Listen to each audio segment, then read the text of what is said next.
তাহলে আপনি এই ঋণটা কি করে শোধ করবেন? কি করে শোধ করা হয় বলা যদি তাহলে বুঝতে হবে মানে কিছু করার নাই। সেই তো এরকম কথা বলবেন না। কাকু দাঁড়িয়ে আছে তো জিজ্ঞাসা করবো আমি। তো আমি কাকুর কাছে যাচ্ছি এখন। ধানের কি অবস্থা? তো কাকু আপনার এটা আপনার জমি? হ্যাঁ। তো ধান তো পুরো শুয়ে গেছে। হ্যাঁ। তো প্রচুর ক্ষতি হয়ে গেছে তো। ক্ষতি মানে যা হবে ট্রাক্টরওয়ালা দলওয়ালাকে দিতে চলে যাবে। তো এই মেশিনগুলো কিসের জন্য নিয়ে এসেছেন আপনি? মেশিনটা কিটা উদ্ধার করতে হবে।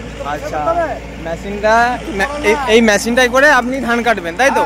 তো প্রচুর টাইম লেগে যাবে তো আপনার। আচ্ছা, তাহলে আপনি তো কত বিঘার মতো চাষ করেছেন? হ্যাঁ, 14-15 বিঘা, মানে অনেক টাকা তো ঋণী হয়ে আছেন। তাহলে কত টাকার মতো?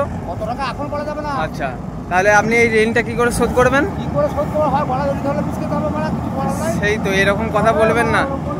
তো এখন মেশিন স্টার্ট হয়ে গেছে দেখতে পাচ্ছ। তো এই কাকু বললো যে মানে তো প্রচুর ধার দেনা আছে। হ্যাঁ, কালকের বৃষ্টিটা কি প্রচুর পরিমাণে হয়েছে? আচ্ছা, কালকে তো দিয়ে গেল ভালো তো একেবারে ইয়ে করে কালকে রাত্রে ভাত খাওয়া হয় না। কাল রাত্রে খেতে পারে নি মারা।